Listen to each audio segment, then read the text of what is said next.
Hi friends, welcome to my new blog. আমি অলোকা। তো আজ দুপুরে ঘুম থেকে ওঠার পর হঠাৎ আমার চাউমিন খেতে ইচ্ছা করছিল, আর বাজার থেকে আনানোর মতো কেউ নেই, কারণ দাদা গেছে শ্বশুরবাড়িতে জামাই ষষ্ঠী করতে। তাই আমি ভাবলাম চাউমিনটা ঘরেই বানাই। তো যেই কথা সেই কাজ। থেকে নিচে আসার পর ফ্রিজটা খুলে দেখলাম চাউমিন বানানোর জন্য যা যা সবজির প্রয়োজন সব সবজি আছে। চাউমিনটা বানানোর জন্য আমি এখানে যে সবজিগুলো ইউজ করেছি সেগুলো বাঁধাকপি, বরবটি আর গাজর। তোমরা দেখতে পাচ্ছ আমি আমার পছন্দ অনুযায়ী সব সবজিগুলো ঝুড়ো ঝুড়ো করে কেটে নিয়েছি। তো তোমাদের পছন্দ অনুযায়ী তোমরা যেমন পারবে তেমনভাবেই সবজিগুলো কেটে নিতে পারো। সেটা চাউমিন যখনই ঘরে বানাই তখন আমি একটু সবজির ভাগটা বেশি দিই, যেহেতু সবজি খেতে আমার ভীষণ ভালো লাগে। তো যারা সবজি খেতে পছন্দ করো না তারা এটা স্কিপ করতে পারো।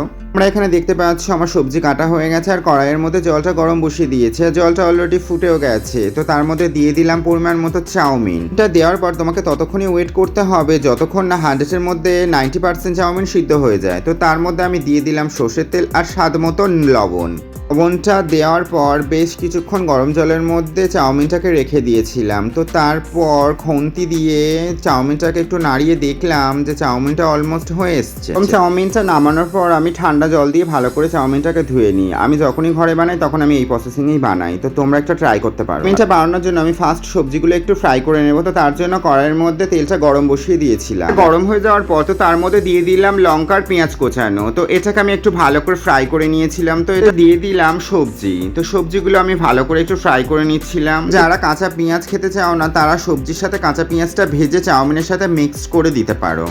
পেঁয়াজ চাউমিনের মধ্যে দিলে অনেক ভালো টেস্টি হয়। তো তোমরা একবার ট্রাই করতে পারো। তো সবজিটা আমার 80% ফ্রাই হয়ে গেছে। তো আমি এবার ভেজে নেব ডিম। তো তার জন্য এখানে ডিমটা দিয়ে দিলাম।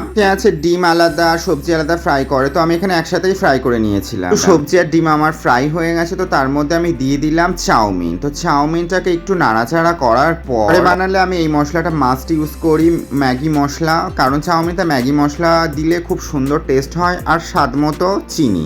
এর মধ্যে আরো অনেক কিছু দেওয়া যেতে পারে, বাট যেহেতু আমি সাদা মাত্রা চাউমিন খেতে ভালোবাসি তো তার জন্য ঘরে বানালে আমি এমনি করেই বানাই। তো তোমরা দেখতে পাচ্ছ ফাইনালি আমার চাউমিন রেডি হয়ে গেছে।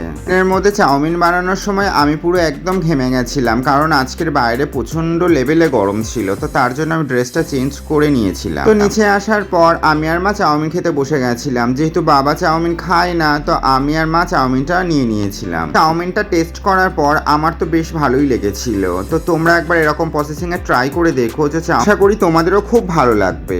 তো ভিডিওটা ছিল আজকের এই পর্যন্ত। ভালো লাগলে লাইক, কমেন্ট, শেয়ার করে দিও। তো দেখা হবে আবার নেক্সট অন্য কোনো একটা ব্লগে।